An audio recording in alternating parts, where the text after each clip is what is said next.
string bangs. Ayan, tingnan nyo yung string bang ko. Covered na ng snow.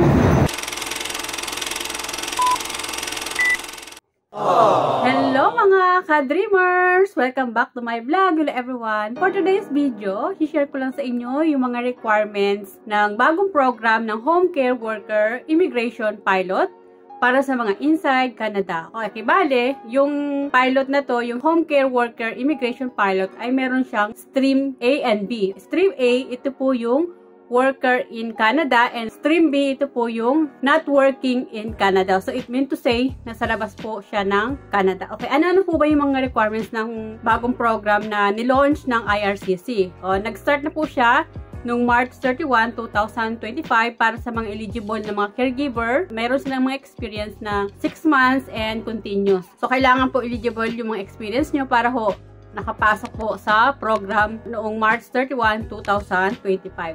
I-share ko sa inyo yung mga requirements para sa next program next year kasi magbubukas po ulit itong program na to sa March 31, 2026. Kasi itong program na to ay 5 years.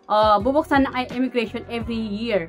And then, meron pong quota na nilaan ng immigration para sa mga caregivers inside Canada. Ito yung mga requirements na dapat nyong i-ready para kung hindi man po kayo nakapasok last March 31, 2025, ay meron pa naman kayong chance next year. So, ito po yung mga requirements. Okay, siyempre kailangan nyo po ng work permit na katibayan na meron kayong work dito sa Canada, na meron kayong experience ng 6 months and continuous. Kailangan yung NOC nyo ay nasa NOC 4100. Ito yung sa childcare.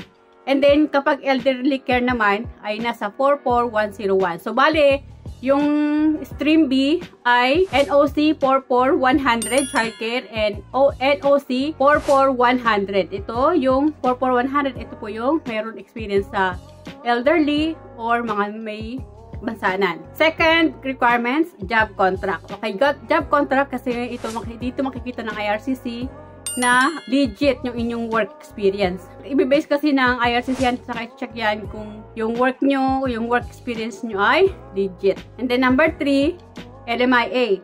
Siyempre, kapag close work permit kayo, like ako po ay naka-close work permit, ay meron po akong LMIA. Itong LMIA, ina-apply po ng employer para makapag-apply ng work permit. So, ngayon, hindi na po siya required ng immigration. Pero, sinama po rin po namin itong LMIA sa requirements. Number 4, ECA. Ano ba yung ECA? ECA is ito yung Educational Credential Assessment na ipapa-assess nyo po sa mga institution dito sa Canada. Kailangan po naka 72 units kayo up para ho ma-qualify kayo na makakuha kayo ng ECA. Ito po ay mga main requirements ng IRCC. Number 5, IELTS. IELTS or CELPIP. Kung saan kayo mas comfortable, IELTS or CELPIP, pili lang po kayo. Yan po ay main requirements din po ng IRCC. So, kung wala po kayong IELTS or CELPIP, hindi po kayo makakapag-apply ng PR nyo kasi nga po ay kailangan po yan. Isa po yan sa pinaka-main requirements or major requirements ng IRCC sa PR application.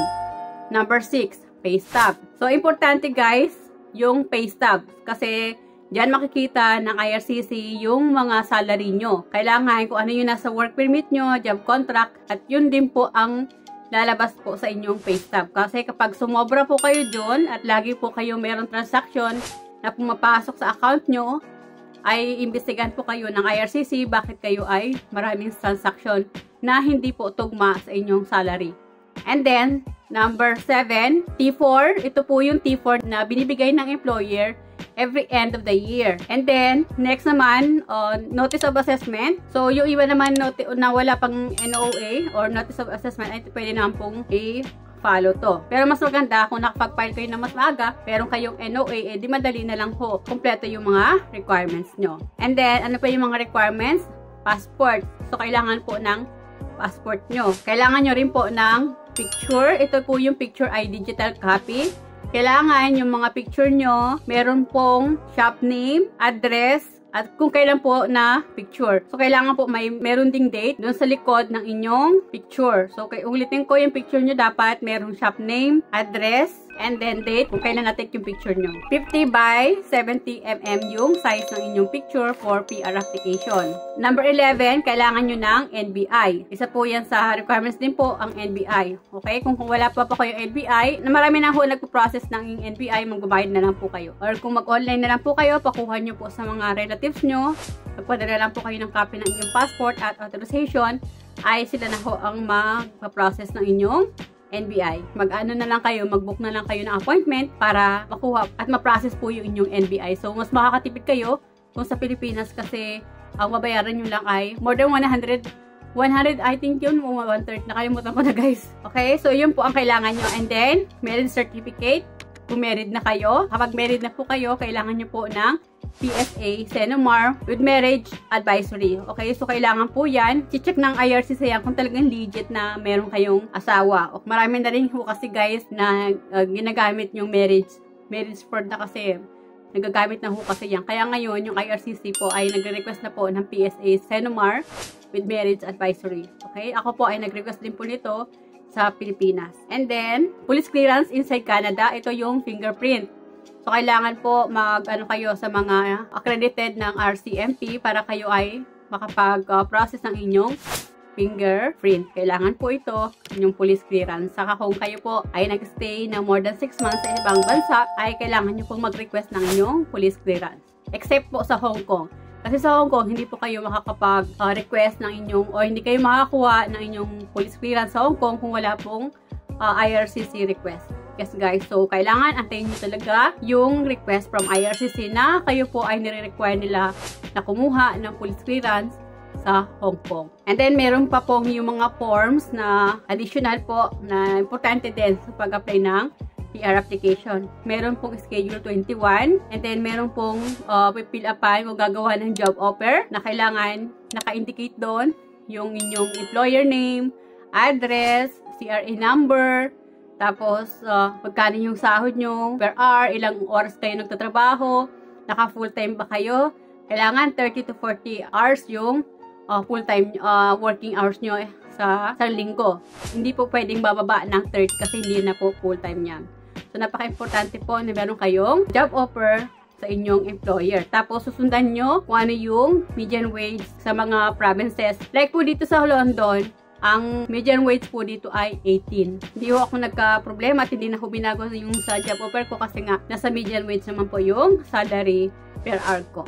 Okay, number 19, reference letter or employment certificate. So, kailangan po ng inyong reference letter or certificate of employment galing sa inyong employer. Ilalagay doon kung kailan kayo nag-start, kung ilang oras kayo nagtatrabaho, magkano yung sahod nyo, ano yung pinaka-duties nyo, naka-mention po doon. Tapos, ipirmahan nyo po at saka yung employer. And then, kailangan din po ng proof of residence. Pwede po yung bank statement. Pwede po din yung sa credit card nyo na bank statement or national ID. Ako, ang binigay ko po ay bank statement ng aking bangko. Okay? So, kailangan po ng proof of residence. Kayo naman po ay merong asawa at anak. Yung requirements po ng inyong asawa, syempre kailangan po ng passport, NBI, picture, 50 by 70 mm, digital copy. Ganun din with shop name, address, and then date. Police clearance, kung yung asawa nyo po ay nag-abroad o nag-stay sa ibang bansa ng more than 6 months, ay kailangan nyo din po mag-provide ng police clearance. Kasama po yan sa requirements ng inyong common law partner or spouse.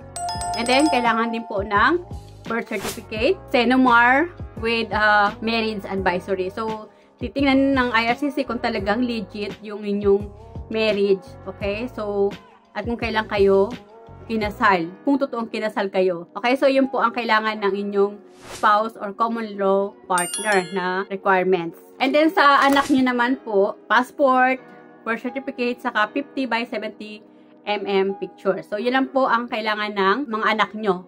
And then, syempre, kailangan po dun sa form, mga generic forms, additional family information, travel history mo, travel history ng asawa mo, or common law partners nandun po. So, ngayon, dahil na-close na po yung program na to, at ang open pa lang po ay na yung mga workers in Canada. So, yung mga not working in Canada ay hindi pa po mag-open. Siyempre guys, kapag mag-apply kayo ng inyong permanent residence, ay kailangan nyo rin pong magbayad ng government fee.